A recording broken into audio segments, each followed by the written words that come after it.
Hello दोस्तों, welcome है आपका हमारे यूट्यूब चैनल में। Pensioners, family pensioners as well as कर्मचारियों के लिए 5 बड़े अपडेट लेकर आया हूं। पहला बड़ा अपडेट है कि ईसीएचएस जो आप ज्वाइन कर सकते हैं बिना किसी फीस के। कैसे ज्वाइन कर सकते हैं, किन किन पेंशनर्स को मिलेगा वो भी मैं बताऊंगा। साथ ही साथ इसके अलावा आपका जो all India consumer price index का जो डेटा है वो डिले हो गया है। इस मंथ का जो है डेटा नहीं निकल कर आया है। उससे क्या जुलाई 2024 का महंगाई भत्ता और महंगाई राहत पर फर्क पड़ेगा, क्योंकि गवर्नमेंट पहले ही एक बार आपका 18 मंथ्स का डीए और डीआर का एडीएस को फ्रीज कर चुकी है। तो ऐसे में पेंशनर्स पैनिक हैं कि उनकी क्या ऐसा सिचुएशन फिर से बन सकती है कि जुलाई 2024 का महंगाई भत्ता और महंगाई राहत फ्रीज हो सकता है। तीसरी बड़ी खबर बताऊंगा कि ऐसा डिले क्यों हुआ है, क्या गवर्नमेंट की तरफ से इस पे अपडेट आया, वो भी मैं आपको बताऊंगा। बहुत इंपॉर्टेंट ये वीडियो होने वाला है। साथ ही साथ एक दो बड़े और भी अपडेट होंगे जिससे पेंशनर्स के लिए बहुत ज्यादा फायदा देखने को मिलेगा। इसलिए इस वीडियो को पूरा लास्ट तक देखिएगा। और अगर चैनल पर पहली बार आए या फिर आप हमारे चैनल पर पहली बार विजिट कर रहे हैं तो आप हमसे जुड़ने के लिए चैनल को फ्री में सब्सक्राइब कर सकते हैं। सब्सक्राइब के ब्लैक बटन को प्रेस करके साथ ही साथ आप हमारी वीडियोस की लेटेस्ट इंफॉर्मेशन के लिए, लेटेस्ट अपडेट्स के लिए चैनल को सब्सक्राइब करने के बाद बेल आइकन को यानी घंटे के निशान को प्रेस करना बिल्कुल मत भूलिएगा। तभी आपके पास हमारी वीडियोस की लेटेस्ट अपडेट्स आ पाएंगी और आप हमारे वीडियोस को इसी तरीके से आगे भी वॉच कर पाएंगे।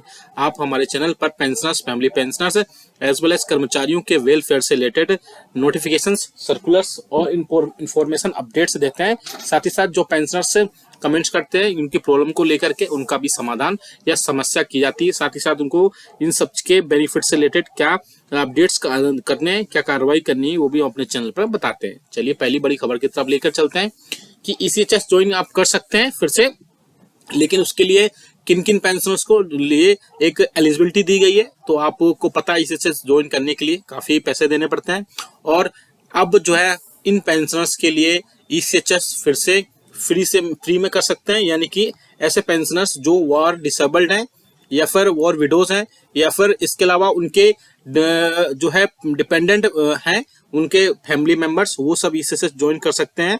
उनको किसी भी टाइप से कोई भी ईसीएचएस चार्जेस देने की जरूरत नहीं है। तो ये गवर्नमेंट की तरफ से एक अच्छा इनिशिएटिव लिया गया है। चलिए दूसरी बड़ी खबर की तरफ लेकर चलती हैं जो कि आ रहा है all India consumer price index के डेटा को लेकर के। आप सभी को पता है कि इससे पहले या हर मंथ के लास्ट वर्किंग डे को सरकार की तरफ से, लेबर ब्यूरो शिमला की तरफ से एक all India consumer price index का डेटा पब्लिश किया जाता है और उसी के बेसिस पर आपका महंगाई भत्ता और महंगाई राहत तय होता है। लेकिन इस मंथ जो है all India consumer price index का डेटा का जो रिपोर्ट है लेबर ब्यूरो शिमला की तरफ से पब्लिश नहीं किया गया और उसके चलते अब क्या जुलाई 2024 का डीए और डीआर डिले होगा वो तो हम बाद में बताएंगे इसमें। लेकिन उससे पहले एक और बड़ा इफेक्ट पड़ेगा आईडीए एम्प्लॉइज के लिए। आईडीए एम्प्लॉइज जो इंडस्ट्रियल डेवलपमेंट के एम्प्लॉइज होते हैं उनको बहुत ज्यादा फर्क पड़ेगा। जो पब्लिक सेक्टर के एम्प्लॉइज हैं उनके लिए, क्योंकि उनके लिए बहुत ज्यादा चीजें डीआर पर ही डिपेंड होती हैं और डीआर उनको अगर टाइम पर नहीं मिलेगा या फिर बढ़ता हुआ डीआर नहीं मिलेगा तो उनको उसी हिसाब से उनकी सैलरी में सीधा सीधा डायरेक्टली असर देखने को मिल सकता है। इसलिए जल्द से जल्द जैसे ही all India consumer price index का डेटा आएगा उनकी सैलरी फिर से रिज्यूम हो जाएगी। रिज्यूम होने का मेरा मतलब है कि उनकी बढ़ी हुई सैलरी फिर से उनके खातों में आएगी, क्योंकि आईडीए एम्प्लॉइज को जो ऑल इंडिया कंज्यूमर प्राइस का इंडेक्स का डेटा है उससे बहुत ज्यादा फर्क पड़ने वाला है। हालांकि फर्क सभी को पड़ेगा, क्योंकि जो जुलाई 2024 का डीए और डीआर है उस पर भी इसका इफेक्ट पड़ सकता है। क्योंकि आपको पता है कि जब फरवरी की all India consumer price index का डेटा आएगा उसी के बाद नेक्स्ट मंथ का all India consumer price index का डेटा आएगा। मेरे पिछले 10 साल के एक्सपीरियंस में ऐसा पहली बार हुआ है कि all India consumer price index का डेटा को रोका गया और अभी तक उसको पब्लिश नहीं किया गया है। हालांकि इससे जुलाई 2024 के महंगाई भत्ते और महंगाई राहत पर मुझे नहीं लगता कोई फर्क पड़ने वाला है, क्योंकि वो पब्लिश फिर से हो जाएगी, पब्लिश होगी और बढ़ते हुए रेट्स पर, यानी कि बढ़ते हुए रेस्पेक्टिवली आपको 50% के बाद जो रेट्स आएंगे 54, 55 तक जो भी डीए और डीआर पहुंचेगा उस पर आपको बड़ी हुई दर पर ही आपको महंगाई भत्ता और महंगाई राहत मिलेगा। इसमें कोई भी पैनिक या घबराने वाली जैसी कोई सिचुएशन नहीं है। आपको 54 या जो भी percent all India consumer price index का डेटा बनेगा उसके हिसाब से आपको वहां पर मिल जाएगा। वो उसमें आपको कोई भी डिले जैसी सिचुएशन नहीं होगी। अब बात करते हैं कि जो अभी डिले हुआ है all India consumer price index का डेटा, वो पब्लिश क्यों नहीं किया गया है गवर्नमेंट की तरफ से? क्या उस पर कोई अपडेट आया या ऑफिशियल कंफर्मेशन आया है? तो मैं आपको जानकारी के लिए बता दूं कि अभी तक गवर्नमेंट की तरफ से ऐसा कुछ भी अपडेट नहीं आया है कि all India consumer price index का जो डेटा है वो क्यों डिले किया गया है। मुझे लगता है कि आगे आने वाले दिनों में फरवरी मंथ का जो all India consumer price index का डेटा है वो पब्लिश कर दिया जाएगा और उस डेटा के हिसाब से आगे आने वाले दिनों में आपका जुलाई 2024 से महंगाई भत्ता जिस हिसाब से बढ़ेगा उसको उसमें ऐड कर दिया जाएगा। हालांकि आईडीए एम्प्लॉइज के लिए इसमें काफी इफेक्ट पड़ेगा और पब्लिक सेक्टर के जो एम्प्लॉइज है उनको भी इसमें काफी चीजें देखने को मिल सकती है। अब बात करते हैं एक और बड़ी खबर की कि फिक्स्ड मेडिकल अलाउंसेस पर भी एक बड़ी अपडेट देखने को मिल रही है।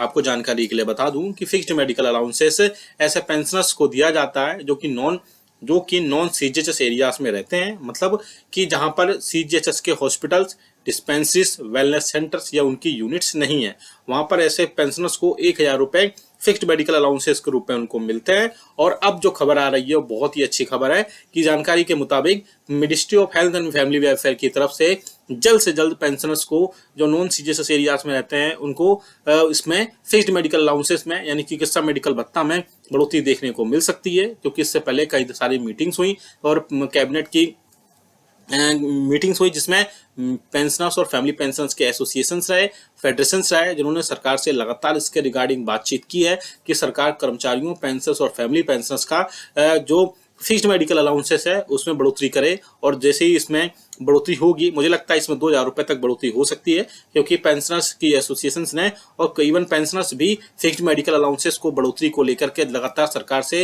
रिक्वेस्ट कर रहे थे और उन्होंने 3000 रुपए तक फिक्स्ड मेडिकल अलाउंसेस को बढ़ाने की बात कही थी। लेकिन मुझे लगता है कि 2000 रुपए तक इसमें बात बन सकती है और जल्द से जल्द कोई ना कोई अपडेट निकल कर इसमें जरूर निकल कर आ सकता है। तो आप फिक्स्ड मेडिकल अलाउंसेस को आगे कोई ना कोई इसमें अपडेट निकल कर आएगा जिससे पेंशनर्स को बहुत ज्यादा राहत देखने को मिल सकती है। अब बात करते हैं एक और बड़ी अपडेट की। बड़ी अपडेट आ रही है आपके पेंशन स्लिप को लेकर के। मैंने पिछले दिनों एक वीडियो अपलोड किया था, वीडियो बनाया था, सेपरेट सारी चीजें हुई थी जिसमें पेंशनर्स और फैमिली पेंशनर्स के सारी चीजें क्लियर की गई थी उसमें कि आपकी पेंशन स्लिप आपके अकाउंट में आप उसको उसको डाउनलोड करते हैं, लेकिन आप अपने मोबाइल पर, व्हाट्सएप पर या ईमेल के जरिए भी मंगा सकते हैं। मैंने एक नंबर भी पहले पब्लिश किया था, उस नंबर पे आप अगर आप एसबीआई के पेंशनर्स हैं तो आपके लिए बहुत अच्छी बात है, आपको व्हाट्सएप पर ही डायरेक्ट आपकी पेंशन स्लिप आपको मिल जाएगी। उसमें आप अपने सारी चीजें अपडेट्स देख सकते हैं, चाहे आपकी जितना भी इनकम टैक्स कट हुआ हो या आपके नॉमिनीज हो या आपके रैंक्स क्या है, डेट ऑफ बर्थ क्या है, क्योंकि इनके चेंजेस होने से भी कई बार पेंशनर्स की पेंशन में जो है रुक जाती है और पेंशनर्स बहुत टाइम तक भटकते रहते हैं और उनको पेंशन उनके समय पर नहीं मिल पाती है। तो आप पेंशन स्लिप वगैरह भी व्हाट्सएप पर देख सकते हैं। एक अच्छा इनिशिएटिव गवर्नमेंट की तरफ से लिया गया है। आप हमें कमेंट करके बताइएगा कि आपको कोई प्रॉब्लम्स है या फिर आप all India consumer price index क्यों डिले हुआ है, आपको क्या लगता है, आप हमें कमेंट करके बता सकते हैं। जो भी अपडेट होगा हम आपको जरूर लेकर आएंगे और जैसे ही all India consumer price index का डेटा आएगा हम आपको जरूर अपलोड कर देंगे और आपको बता देंगे कि क्या इसमें होने वाला है। ये वीडियो अच्छा लगा तो लाइक करिएगा, शेयर